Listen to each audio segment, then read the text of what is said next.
গোপালগঞ্জ জেলার নামই বদলে যাবে, বুঝছেন? গোপালগঞ্জ আর থাকবে না। কতগুলো আলেমকে হত্যা করেছেন, এতিমকে হত্যা করেছেন, কতগুলো বিডিআর অফিসারকে হত্যা করেছেন। সেদিন কি ওটা ছিল হাসিনা?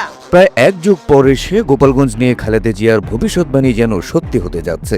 গেল 16 জুলাই জাতীয় নাগরিক পার্টি এনসিপির উপর আওয়ামী সন্ত্রাসীদের হামলার পর গোপালগঞ্জ নিয়ে নতুন করে ভাবতে শুরু করেছে রাজনৈতিক নেতারা। অনেকেই গোপালগঞ্জকে নিশ্চিহ্ন করে দেওয়ার দাবি জানাচ্ছেন, কেউ কেউ জানাচ্ছেন অভিশপ্ত এই জেলার নাম বদলে ফেলার দাবি।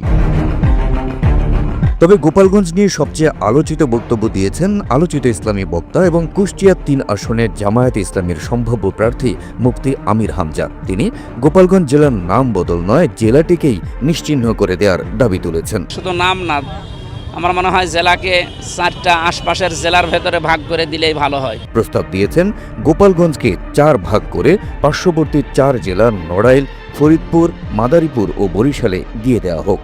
গোপালগঞ্জকে বাংলাদেশের মানচিত্র থেকে মুছে ফেলে 63 জেলার বাংলাদেশ করার প্রস্তাব দেন আলোচিত এই ইসলামী বক্তা। এই অভিশপ্ত জেলাকে বাংলার মানচিত্র থেকে মুছে 63 জেলায় বাংলাদেশ করা।